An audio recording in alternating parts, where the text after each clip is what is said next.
for the sake of conquering, not taking over a piece of land, not ruling over people by our sword. We always ruled by our thinking. We always ruled by our very visionary mind. That is why the topic the institution has given me to talk today is about India's role as a Vishwa Guru. Vishwa Guru is a very different world. It's a different word. Nobody can just use it lightly. Vishwa Guru means a person who throws light, a person who leads, a person who can be called as a guru of all guru. So rightly so, India slowly and steadily getting back our moral power, the moral superiority which India always enjoyed over long points of time. The soul which was always intact in this Bharat land, slowly and steadily we are discovering that particular word called Vishwaguru. So it is only fitting the Honorable Minister has come in, and India's success as a country in the last 8 years in our foreign policy is a clear testament, is an able testament, is a convincing testament to the fact India is slowly and steadily emerging back to its old system and old roots. Friends, if you look at the recorded history, what India hasn't contributed, what our nation hasn't done, we have done so much. As an engineering student, when you sit down in this hall, when you look at your very complex equations, when you try and solve it in your engineering mathematics 1, engineering mathematics 2, we all know the basic concept of zero, which is there in your mathematical book, which we all have studied, was given by Aryabhatta. Not only zero was given, once zero was given, the whole concept of mathematics changed. You need not invent many numbers, 1, 2, 3, 4, 5, 6, 7, 8, 9. You need not invent some other number again. Once zero came in, you shortened the whole numerals to just 9 number plus a zero. This was an outstanding invention which changed the whole concept of trading, counting, the whole concept of mathematics, which was given by Aryabhatta. The Arabs who came here as horse traders to buy horses, when they went back to their original countries, especially the Middle East countries from which they came, they took back our numbers. The concept of 1, the concept of 2, the concept of 3, all those numbers were created by us. When they took back the numbers to Arab land, they called the numbers as Hindu numbers, because at that point of time India, after the Indus River, whichever part is after Indus River was called as Hind, which was later called as Hind. So they started calling that as Hindu numbers.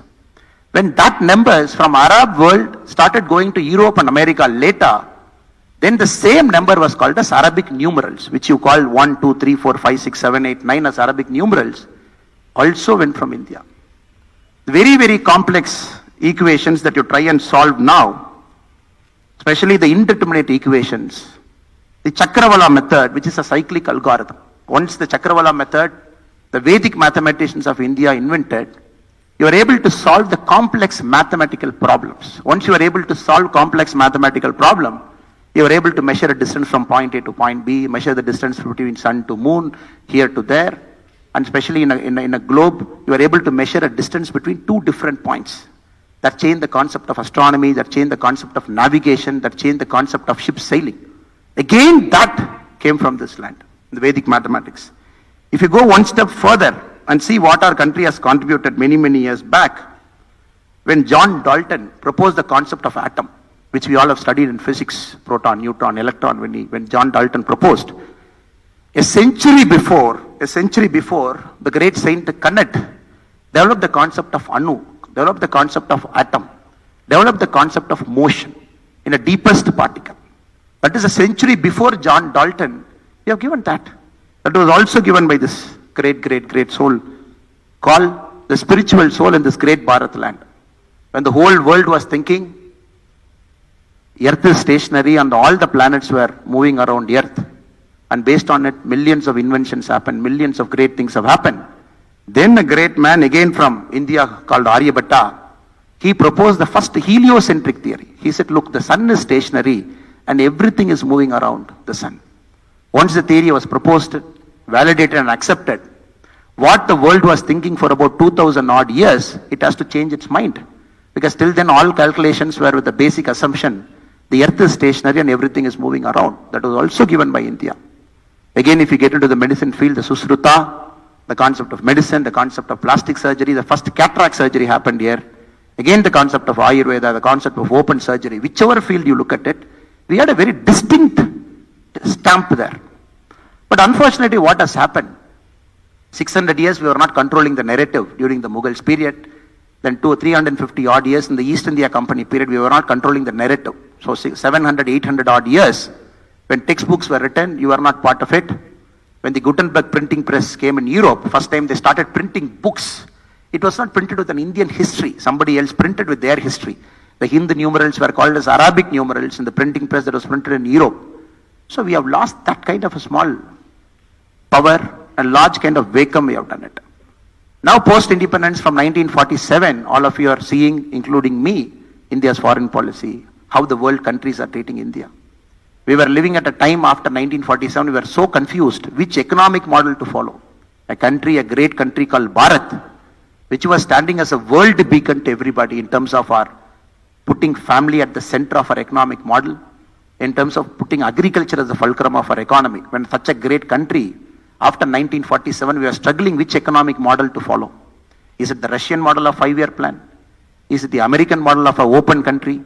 When we are struggling for 40, 50, 60 odd years, 1991, we were forced to open up our country and post that liberalization, globalization. I remember when I studied engineering in Coimbatore from 2002 to 2007, out of 60 of my batchmates, 49 are not in India now. They are in US, they are in Europe, they are in some part of the world. Because it was very fascinating at that point of time, because India never had an opportunity.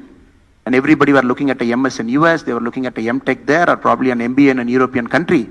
And nothing wrong in it, because they felt it is good for their career, they all settled.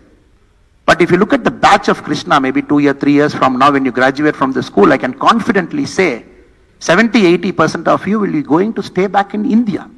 You would be doing something, you will be studying a master's somewhere in India, probably in a Delhi, probably in a Chennai or a Bangalore or a Hyderabad.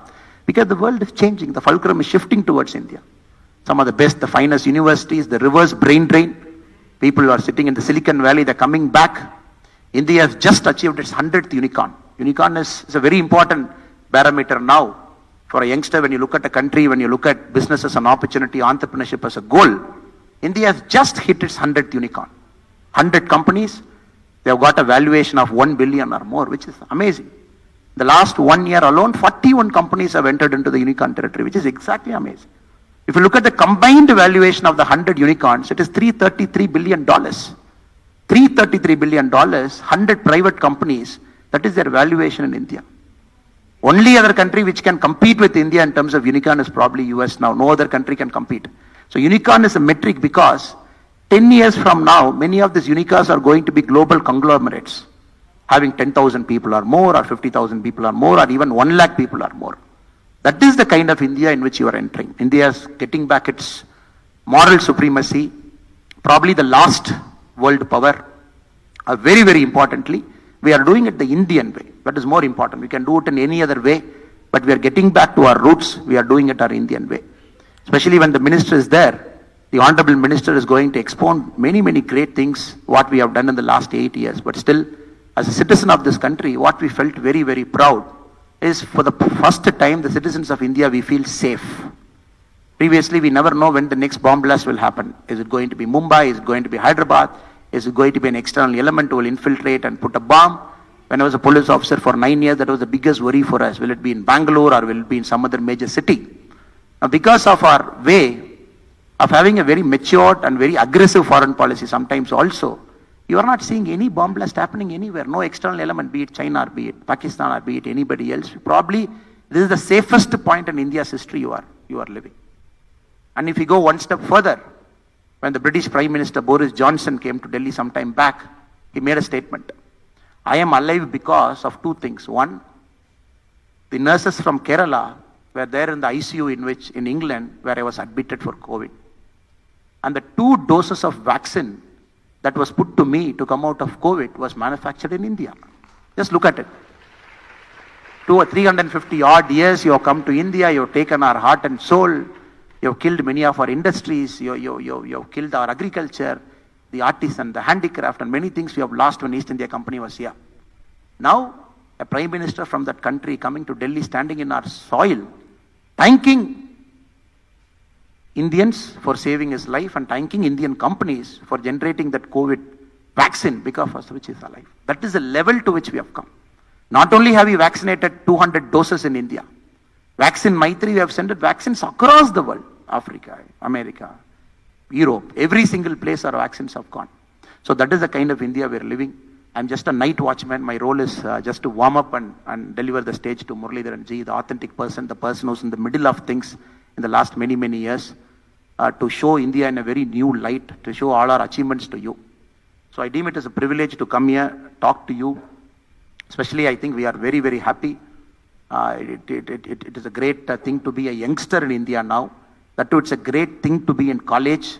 It's the greatest thing to graduate from this college in about 2 years now and get into a new India, which is completely different, in which the opportunities are million. You can go and create anything you want. The people who are living, who are inside this hall now, I think each of you might have a dream. Somebody wants to be an actor, somebody wants to be a music person, somebody wants to be an entrepreneur, somebody wants to be a career technocrat. So this is an India where anything is possible. You can invent, you can devise a role, a career for you, and the country is absolutely ready to make sure that all your dreams get fructified. So I take the opportunity to again thank Madam Malarvili and Sri Aditya Ji and all the teachers and professors here. It's a great country. It's a great time to be an Indian citizen. It is going to be an amazing time for you all in the next 20, 30, 40 years. It will be a privilege for you to be a part of this great country, to shape up this country, to build this country, to take it country to the next thing. So I am sure with you all, India will definitely be rightly called the world's Vishwaguru. Not only yoga, not only Ayurveda, be it the soft power, be it the millions of employment we are going to generate, so in which you will be playing a massive, massive role. With this, I thank Krishna College of Engineering and Technology for giving me an opportunity to come and thank you. I wish you all success. உங்க அனைவருக்கும் நல்ல ஒரு வாழ்க்கை, அற்புதமான வாழ்க்கை, நிறைவான ஒரு வாழ்க்கை, சந்தோஷமான ஒரு வாழ்க்கை. நீங்கள் என்ன செய்ய வேண்டுமோ அதை செய்வதற்கு ஆண்டவன் உங்களுக்கு அனைத்து விதமான வாய்ப்புகளையும் உருவாக்கி கொடுக்க வேண்டும் என்று எல்லாம் வல்ல இறைவனுடன் பிரார்த்தனை செய்து கொள்கின்றேன். நன்றி, வணக்கம். பாரத் மாதா கி Jai. Thank you, sir, for those words of insight.